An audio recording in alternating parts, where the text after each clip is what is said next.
Hello, Music Multiverse listeners. Welcome back to Beyond Your Radio's album review, Saturdays 2025. This is episode 47.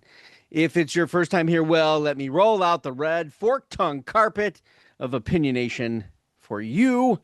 You're in the right place. It's music. It's brand new music. Reviews, fun, informative, deeper, especially when you've got co-host Dan on the program. Yeah, that's right. If you Ah, don't know, we're not just another pretty YouTube channel. That's right. We have a website and I still blog. So it's an extension of our article section here. You go there, you get these three. They're written review links, but there's a bit more when you come this way. So three more reviews. And this weekend, hey, we thought, why not bring back elder states bands that have put out records this year?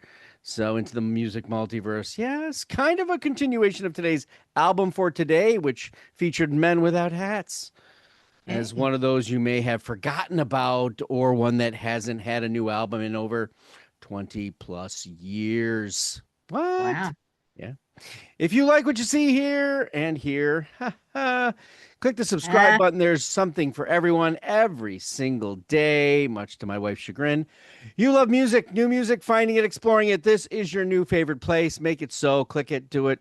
Let's get on with it right here today, as most of these albums are no nonsense. Yeah, that's right. Hit it, drive it, sound, and have the confidence despite their various years in the music multiverse, we've got an unbelievable seasoned veteran heavy alternative band that, I don't know, survived one hell of a name change and sound change that nearly brought it to a tipping point.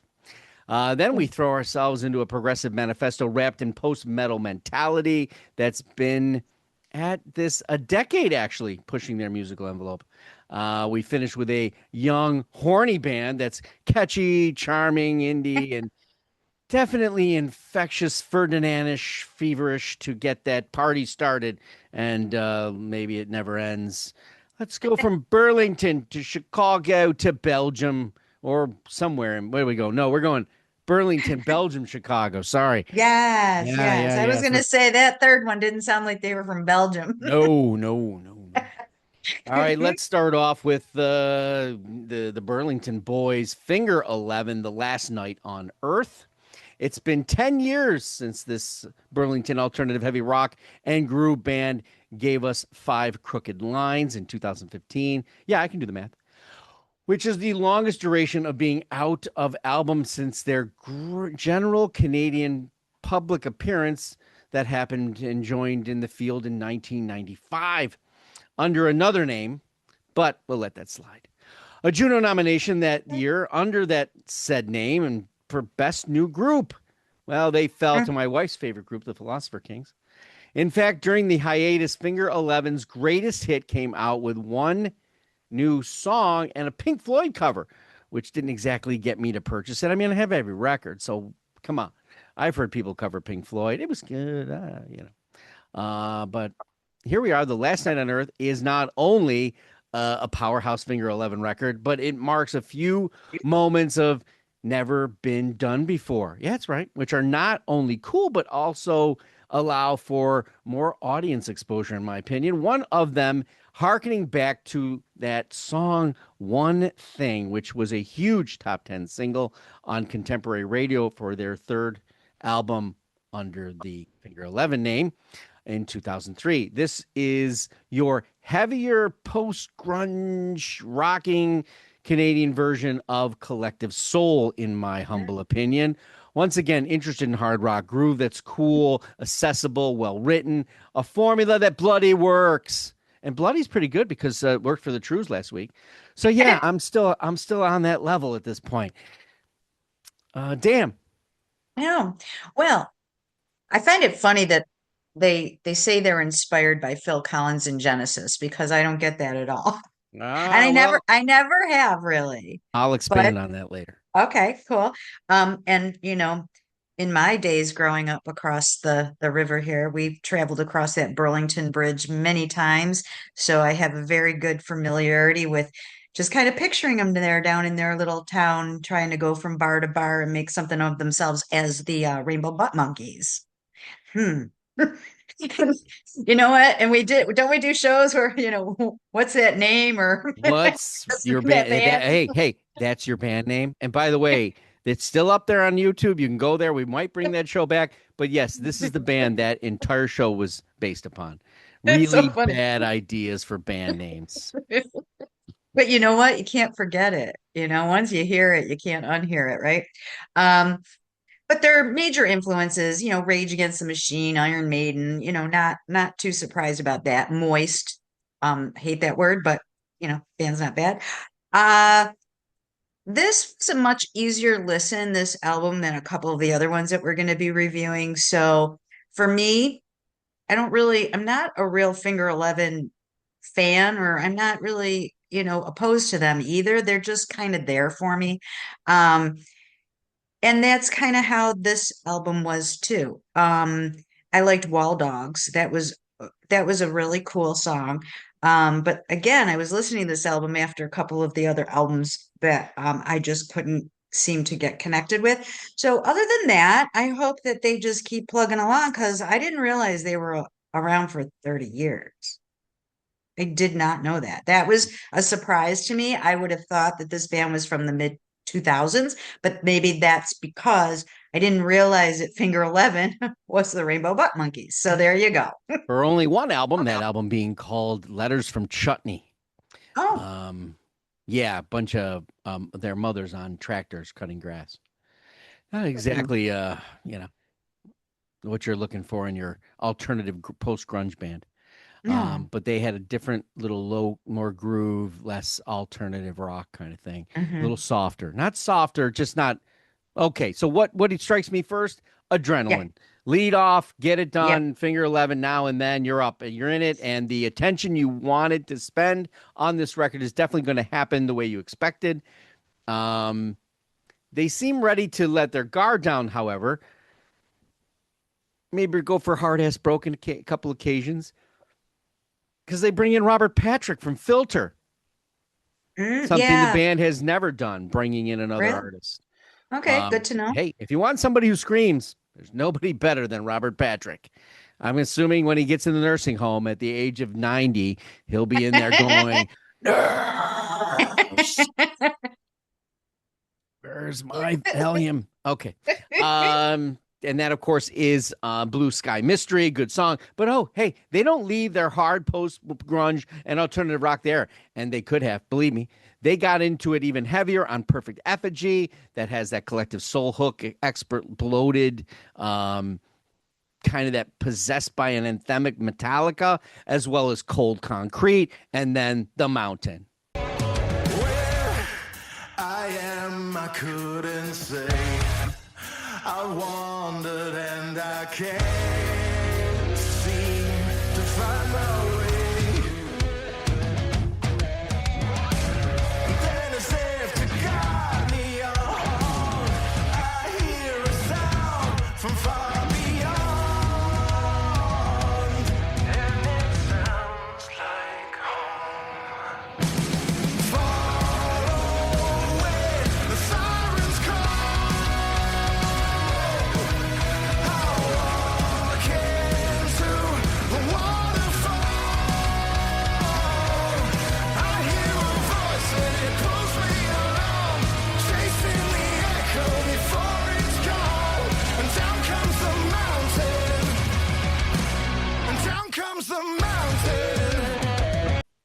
Letting the guitars crush, bass Yeah. thump, drums pound, vocal crush. Guy's got a great vocal. The Mountain is nearly the perfect example of the continuity and the capability and the compositional force that this band continues to muster. They're impressive, reinventive in a little bit, but mostly importantly, they've not aged a moment, it seems to me, from that album that tipped the scales. Yes, the album was called Tip. I keep beating it to death. And moved into a Yeah. comfort zone of much more.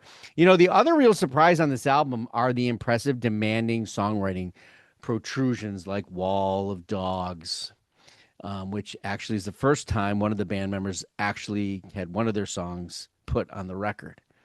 So it was a momentous occasion. Plus the Fragile Body and Mind and the less than deliberate ballad Last Night on Earth, which became the title of the record, which it wasn't going to be at that point. So, Ah, so cool. I know this sounds a bit ridiculous, but there are other artists that manage this kind of songwriting. Strong ballad meets passionate lyrics with big sounding production. And that was Phil Collins in Genesis. Okay, there you Take go. Me Home, In the Air Tonight, Throwing It All Away, Wish It Would Rain Down as examples of that. Astounding musical feats, but have not been duplicated. It's almost impossible. But the intensity and sound of this record, with all the varieties of anthemic and ballad kind of post-grunge mash they keep doing here, it works. Yeah. It's great. When it comes to The Last Night on Earth, I will definitely decadently put this album on and take the last breaths in the decibel company of brilliant Burlington rockers. Again, Canadian musicians are just a different breed of songwriter and attachment. Again, open invitation to the 5 fabulous fingers of the 11 to come on the show and give away those secret juices that make it happen over the rest of the world. And I know it isn't Swiss Chalet. All right, so you got a purple whirling. I don't know. This is a prog record in a way. The cover Yeah. speaks of prog. Actually, so does that in a way. Yeah, it does. Psychonaut, World Maker, the Berlin psychedelic progressive planet consumer has a shiftiness and awe-inspiring sound that kind of engulfs the listener in ethereal waves, a calculated prog metal, yes, and a two-headed vocal dragon that it's being concealed well within the depths of the juggernaut sound writing that allows crescendos, atmosphere, and that to collide when we least kind of expect it. Kind of World Maker is a wildly put together album. It's some epic storyline that suddenly puts itself in seemingly impossible, tense moments.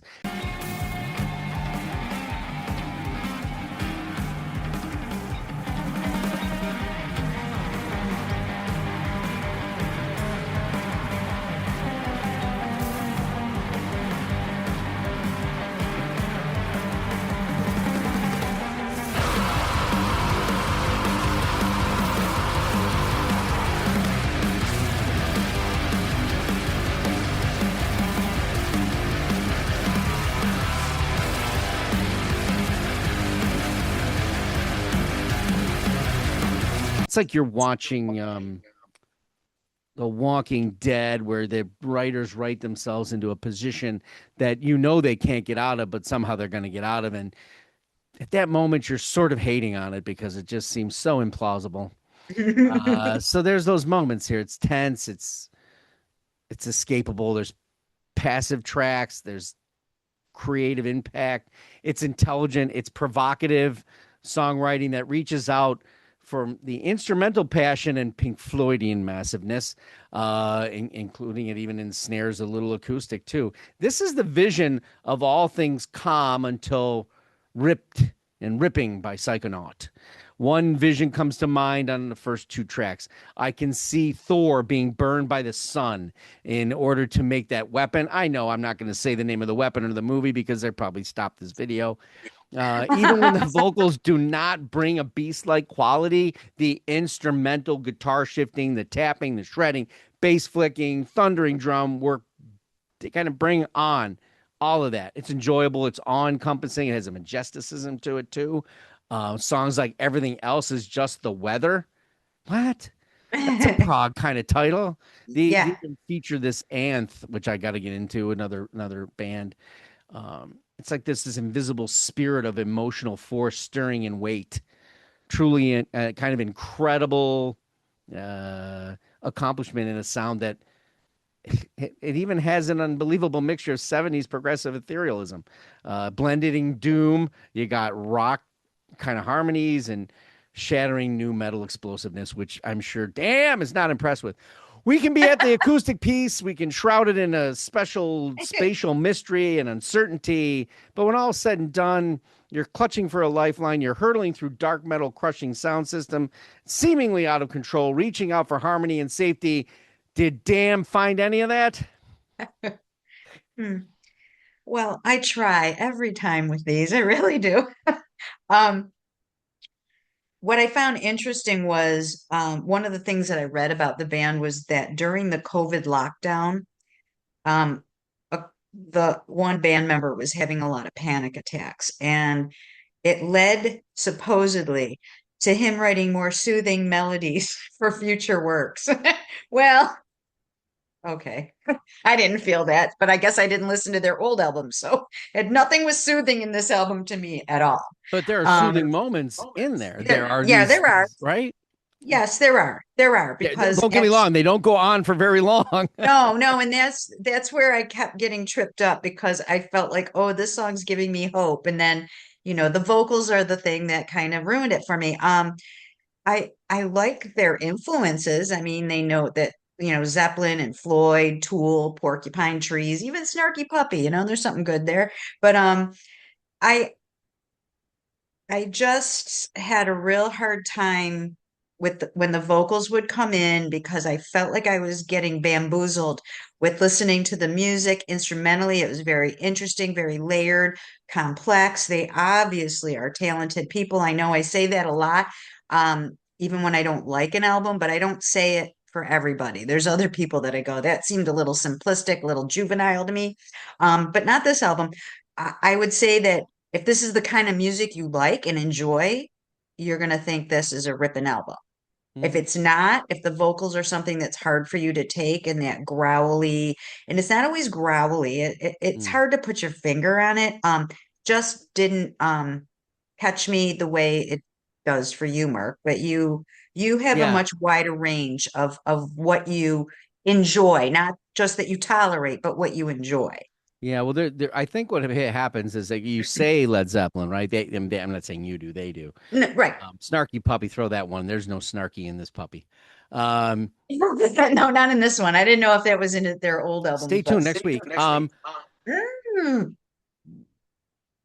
There's no blues to the vocal, no, no, and therein no. lies the rub, right? So that's Yes. where you get and you say Zeppelin. There's always blues in that vocal, no matter how that Always. crescendo is.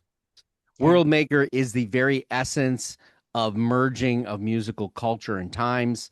Psychonaut has done an incredible job actually of weaving a progressively interesting, uninhibited work of metal and instrumental melodies. Yes, I like the instrumentals more. That is true. I think the vocals sometimes, even when it wasn't a growl, not a growl, but whatever that is, a shout or Yeah. Yeah. a more Bose derivative. Yeah. That's a good word. Yeah. Those other elements were not good enough for the instrument. Yes. Elegance, Yes. Agreed. there's pressure before the pain, or calm before the storm. If you love the cliche side of bullshit, while the vocals will not win any awards in expansive or connectivity, they do get heard, which is good. The message definitely is driven to where it needs to be, as well as with the tenacity or uncertainty that's required for surviving the world maker from start to finish of this extremely epic recording and style that they have. I thought all was quiet in Berlin, but boy, was I wrong. Mad respect for World Maker and Psychonaut's grip on the emotional throat, ear, and mind of listeners should they find themselves brave enough to lose themselves in it like they have. Yeah, panic attacks. Know all about that. What do you mean I didn't listen to that album yet? No, okay.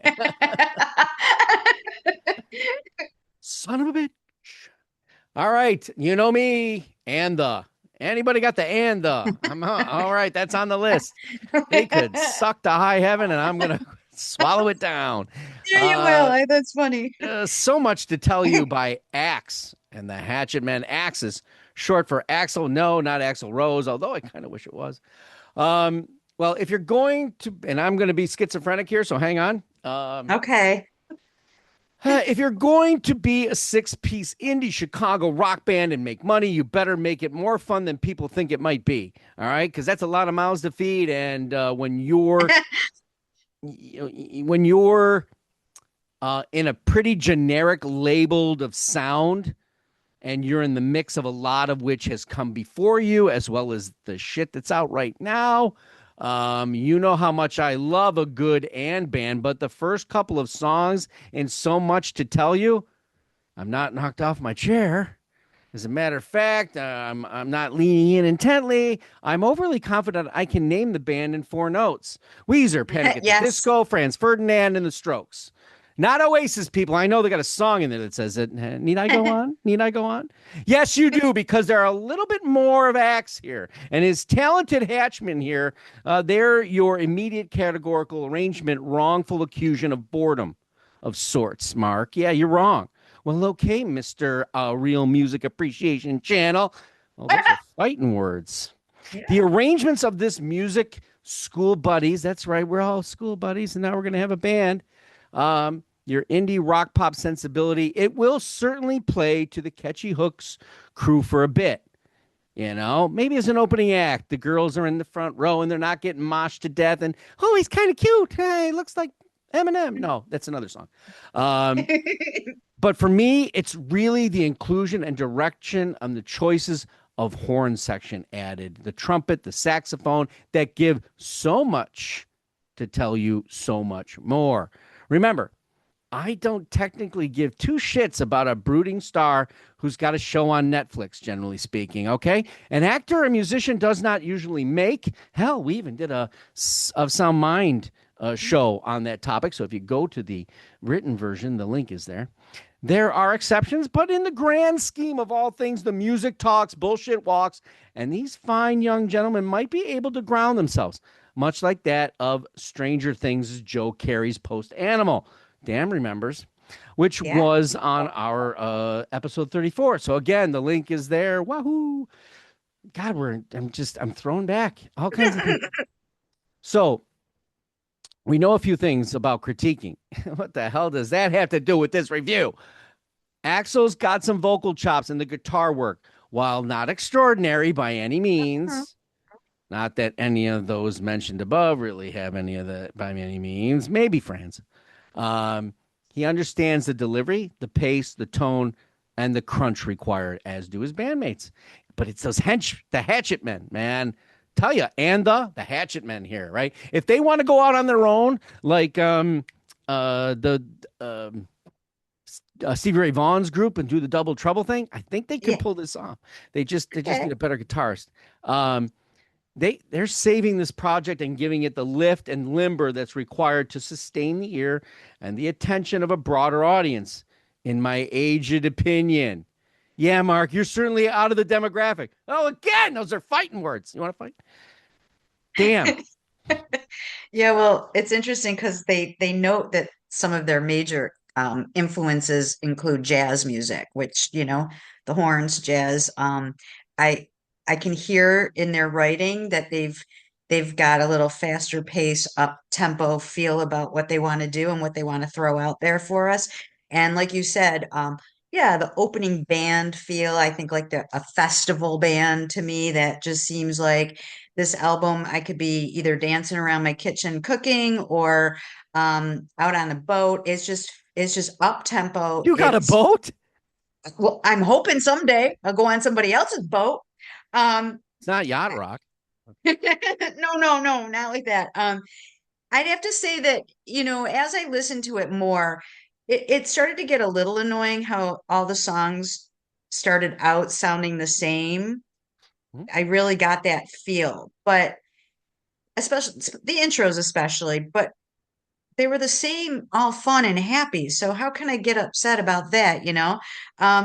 Each song a little bit different, made me feel connected to a different thing. Like Flagstaff, I just felt like I was on a road trip going somewhere. 7 times 9. 7 times 9 is 63.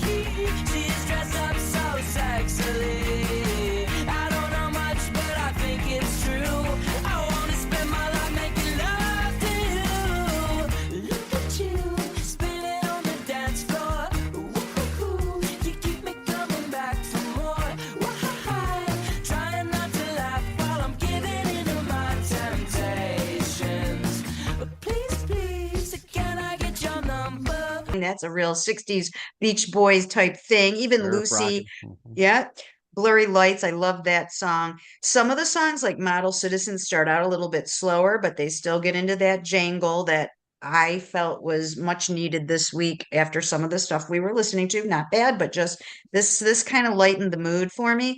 Um, and they say that they kind of get their feel from listening to things like Cage the Elephant or Weezer. I don't feel that so much. I think Weezer is way more versatile, way more complex, way more a little bit more over the map than these guys. But I don't see how you can listen to this album and not be in a good mood when you turn it off. That's all I can say. And sometimes that's what we need. The debut album here, which definitely goes for the momentum from that Oasis single. That's the name of the single. And no, that's straight up reference to the band. Yes. But Axl's acting on the runarounds has an easy charm, great pace, and licks that kind of smack garage rock and power pop around a bit in that 90s-ish mood. It's perhaps a bit too uplifting and charming, but I'll let it slide because the kids like it. They're getting into it. They'll probably fall in kitty love with it. It's all been done before is the statement they make here, and they want to hold hands. So I get it, but what I love is the trumpet. That's what makes it better, way better. The saxophone. And hey, wait a minute. Is that Albert Hammond Jr. from the Strokes on here? Didn't I just mention his ass? Well, he's actually on the record too. So not only are they ripping people off, they're actually the people that are ripping off are on the album. So that's kind of cool. That's pretty cool. That's why it sounds like the Strokes. Yeah, dumbass, Blurry Lights. What's the song you were feeling it on too? I was yes, exactly. The song New Year. It was probably on, New Year's last year, and I didn't pay attention. It's a good power and garage pop soundly designed debut record. It's good. The Axe and the Hatchmen have a wonderful energy. They're not wasting it, as well as maybe later on they get a cleaner sound appreciation for hitting chords or sonic crunches. They're going to have a cool maturity maybe if they can hang in there for me, right? I can honestly say I'm looking forward to what might transpire. Although, I might give them a darker side if they, experience a little bit of, evil. Yeah. Now those are words worth fighting for. When listening for the fourth time now, it all swings pretty well for the familiar fences and then some. But to be honest, I was really hoping the song "Where the Fuck Is My Car" would have been a hidden track from the Love Song EPs that they released earlier in 2024. Okay. Dude, maybe it's in Flagstaff. Just having some fun with these Chicago boys. All right. Yeah. Maybe your car's in Flagstaff. All right. Probably wouldn't even let a sap like me into Flagstaff. Probably not. So the extras, here we go. These are old-fashioned bands. And we're going to start off old-fashioned. We're going to get old-fashioned. And then we're going to get, you're not even going to know how it's even possible that this is old-fashioned. 38 Special, that's right. Not the gun that Charles Bronson liked to shoot people with. Milestone. Okay, hold on to this loosely as I go on. Yeah, I was dreading this, so to speak. I'm okay with History, the path of classic Southern rock. I guess it's Southern rock because he's baptized in the Skinnerd fountain. I appreciate what it represents as it moved to the 80s because this band started in probably 78, 70, somewhere in there. Classic rock, era ballad piece, a little lighter in the air. But here we are in the wheelhouse of all I have slight disdain for. Hits. Yes. Filler. All kinds of filler. I don't have a 38 Special album because there's really nothing special about them. It's singles and stuff. So you get the greatest hits or you just hear it on the radio. Deep cuts. Lost, not even remarkably attention-getting, and a lackluster musicianship that stays in a time signature that is just way too easy, way too familiar, and mostly underdone.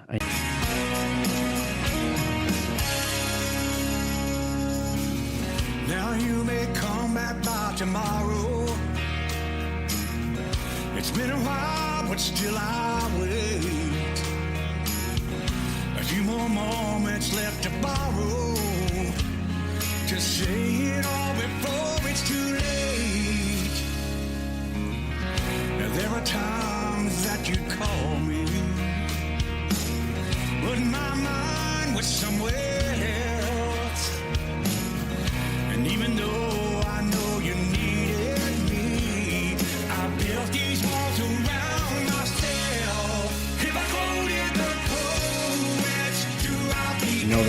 sound right, but I only like my steaks underdone. 21 years since their 2004 album and milestones. In fairness, I listened to it with a colleague at work who happens to be in my office as well. I'm sharing, and I was surprised by the melody, surprised by the time signatures, and I had to agree with her that she said I'd definitely go see him, and I'm like, you know what? If the price was right, $7, I would go. AOR, FM radio friendly. FM radio is at its demise. It doesn't know which way to turn to. Do I stick with the old people that are near death? Do I change to the people who can't pay attention because they have ADD? And here is 38 Special stuck in the middle after 40, 50 years nearly. Damn. 50. I saw them at Darien Lake in 2010. Oh. They're a good band to go see if you don't need any surprises. I mean, there's a Southern rock band, I mean, just think of the cliche of a Southern rock band. Most of them, they're not going to be winning the major awards of the best band ever on earth, but there's a audience out there, if you like cowbell, you'll like this album. I heard it quite a few times. I thought, well, you got to use that, right? Do you know how they got their band name? I do not. Okay, this is kind of cool Did it because come I just from learned Coroner? this. No. So they were Journey? practicing in a journey. They were practicing in a locked warehouse, and there was a noise complaint lodged against them. And an officer was heard outside the door when they couldn't get into the pad, into the locked door. He goes, "That's all right. We'll let this 38 Special do the talking," and he shot the lock off. So I love little stories like So that. Charles and Bronson is actually there. Wow. Okay. yeah, that's why I kind of thought, oh, you're going to take my little fun fact from me, but you didn't. Well, songs on here. I mean, it's good old school Southern rock. Like I said, no surprises. I liked Slightly Controversial, Long Long Train. It's definitely an album that you're not going to go, wow, I didn't expect that. So if you want to put something on and know what you're going to get, I think this is probably one of those. And good for them that they keep trying. I don't think that after 50 years they're going to try to do something different, right? It's just that's not the genre that they come from. They're not an experimental band. They just know what they do and they keep doing it. So, Yep. And I didn't know it was that many years since their last album. 20, you said 2004? Yeah. Because I saw them in 2010, so I don't think they were actually touring a specific album. No, They I were think probably, they were just doing their thing. yeah. Yeah, AOR. AOR is still what it is since FM radio needs a hit. This certainly fits the wheelhouse and orientation of it within reason, but I don't think anything can really save the issues of FM radio. But that's a story for another show, probably of Sound Minds. We'll get Jeff Crichton on the panel. What we have here is non-failure to communicate. There are people we can reach, and we do. Respect to the craft here, and not throwing anything out of left field works. So we go to Cheap Trick next. All washed up. Well, obviously, Cheap Trick has not waited between albums that long when they've continued to put out. So, okay, let's date my timing and truly hearing the band and buying an album of theirs for the first time. Deb, would you like to guess the song that did it or the album? I wouldn't know because you are not. You're always surprising me. So no, I don't know. So it was their biggest single.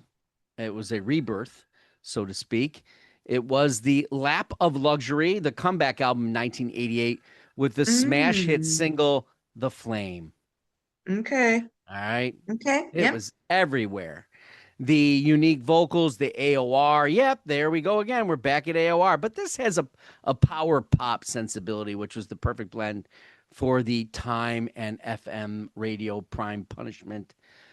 The Elvis remake, which they had on there, and even Ghost Town, which was written by Diane Warren, had me holding on to that fleeting late 80s, finding a place for Cheap Trick above the classic rock songs that they had of the past. So then I went back to Dream Police and others, but I've never been a full-on album purchaser of Cheap Trick for everything. And now we're approaching nearly 40 years in the biz. All Washed Up hits the blackjack. That's right. This is album number 21. So, did they hit the table good? Damn. Well, it's actually almost 50 years because they gained success in Japan in 1977. Mhm. And then Dream Police was 79. I was in senior high school then, a senior in high school, and it was everywhere. This album, um, it wasn't too long until MTV came out. So then I think the visuals of that band led to their success in some ways because of this their eclectic way the band members kind of blended together, and the five neck guitar playing. And I'm it's interesting though because I never really knew anything about their influences, their background, where I knew they were from Illinois. I really didn't know much about the individual band members, but when they cite their overall influences like the Ramones and the Sex Pistols, and I'm reading that they were thought of as punk. I never thought of them as punk when I was listening to them ever. That's because at that time I was listening to the Ramones and things like that. So to me, they've always been a rock band. Um, this album though, there isn't anything really reminiscent to the Cheap Trick that I know because I didn't follow their career. Like the 70s was it. 80s came and I was more into things like Prince and that. So their career kind of came to a halt for me until I got back to listening to this album. I can say I liked a few of the songs. I thought they were reminiscent of some other bands, maybe. I liked Bet It All. That was a little good drum driving beat there, but all wrong, long gone was AC/DC to me.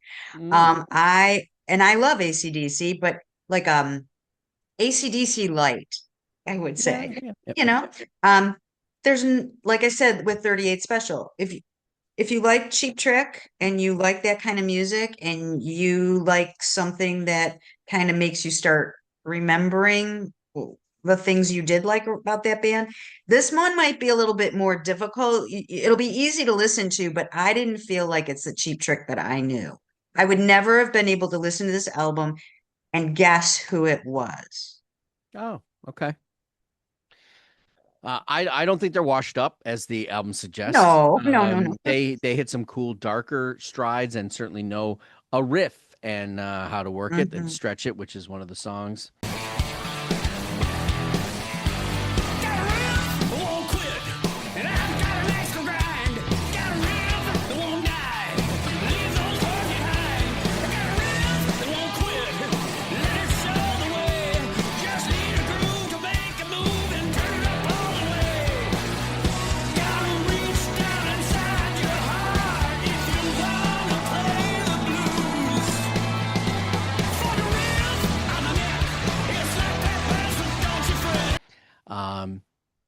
If there are connective new sparks for a generation dumber than its parents, not sure that's a hard thing to muster in today's ADD world of onslaught of genre pressures and they modified FM radio programming. But there's that demographic still, AOR, FM classic radio, that that has that AC/DC, it has that classic rock, it has, but there's that. There's that. There's one song on here that and a couple of others that you just go derp. No. The ballads don't work. No, I think you're there's some right. cool stuff here, but just like the 2021 In Another World that I liked, the fans are going to love it, except the ballads here again. Skip Yeah. that and insert the flame here, but Yeah. but their flame is far from out.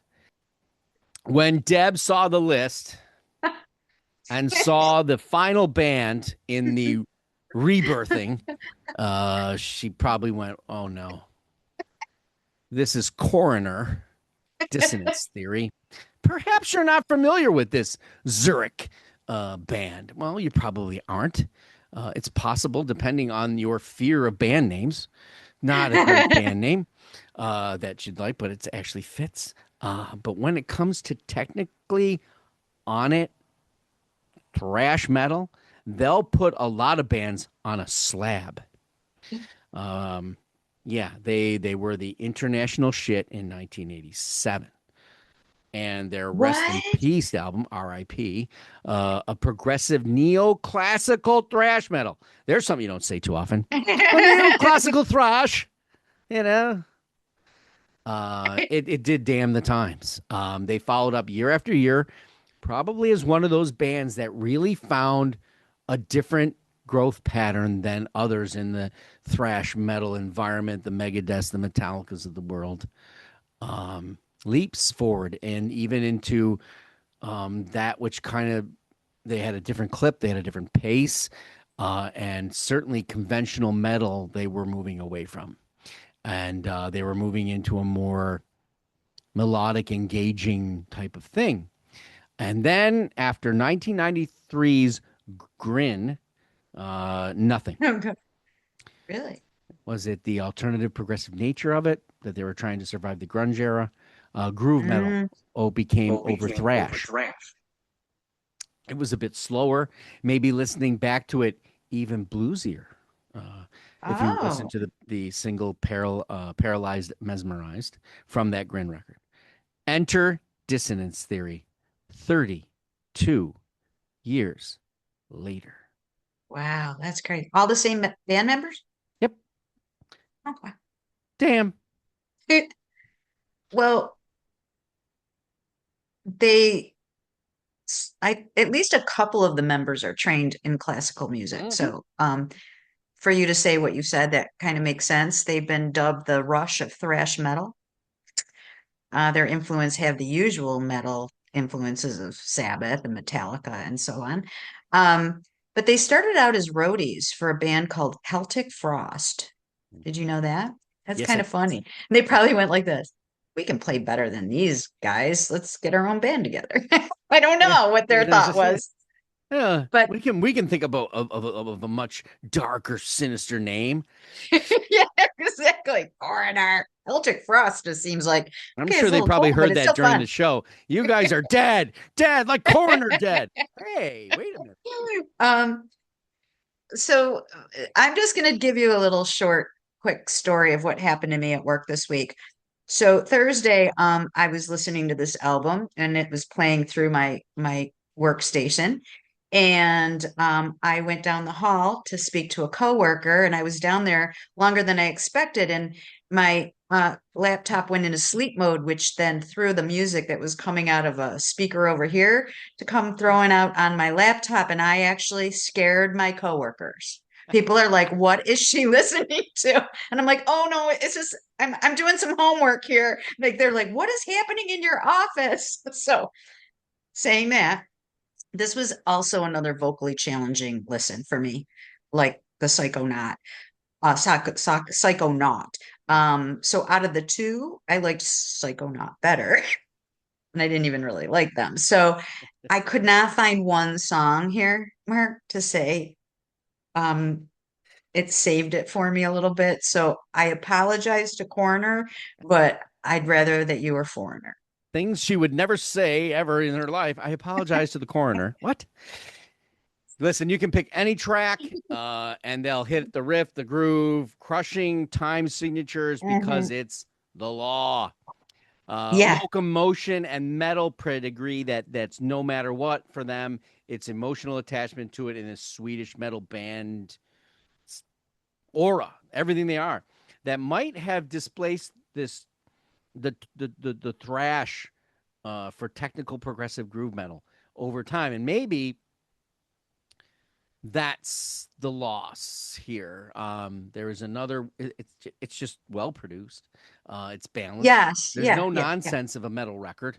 It doesn't try to give you the Unforgiven. Yeah.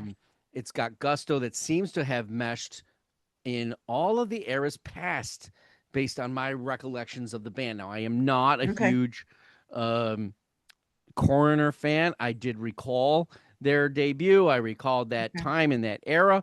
That was not what I was listening to at that time. Hmm. This has come much later. As a matter of fact, I would say that a lot of what's going on today is probably one of the reason that I took to this album and said, "Hey, let's bring." I mean, this is a ridiculous amount of years. Yeah. So, um, the only it left out a fair amount of progression to me. It Hmm. became more about the Megadethish kind of metal and Yeah. thrash, which it's harkening back. But the prog wasn't there at that point. The technical thrash and doom, but they certainly ended it with a prog metal banger called "Prolonging."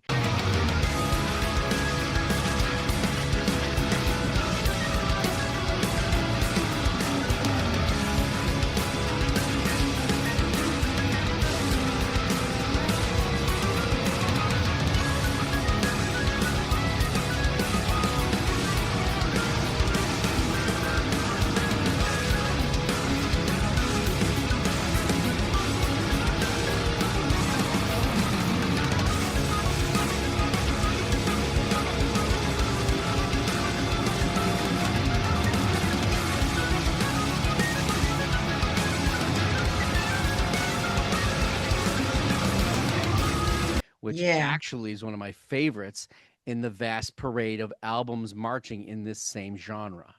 Oh, That really? when you think of a metal thrash record, what is an organ doing in there? Yeah, that's true. That's true.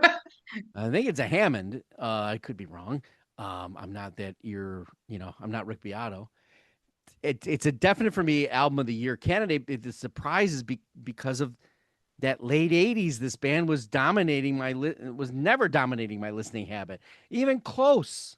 So I'm like, geez. And I'm going to be on a show at the end of the year with one of these a couple of metal guys who have a Hmm. vast superiority to my knowledge, and I'm trying to come up with at least several albums, and this is definitely one of them for sure. This is a band now that I'm discovering to rediscover and gather their catalog. They are a gem if you love this. They were then and they are now, and I missed it. But the albums aren't out there, and I'm a patient record collector. So, Oh. what did you think of these albums? Are you a fan of the bands that come back from near decades of non-existence? Which one of all the 2025 rebirths, old school bands, has your ear the most? Are any of them capable of a year-end favorites best list? I don't know. Hmm. I will thank Dan for continuing Saturday support and progressively reviewing and garnishing her skills and putting up with certain things that are outside her. I try. Next week, am I going to give her a break? Mm-mm. I don't know. I mean, what is an archaeoptimist? Certainly not Oh. me. Then we're going full on punk Costello with a trio that are a bunch of boojums, apparently. No. And we have tea with figs. Yes. The year ain't over until the fat Santa sings, and I'm not talking about Mel Gibson.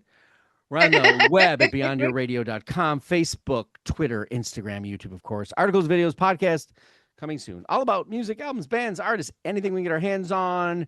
Go Beyond Your Radio with us, a real music appreciation channel.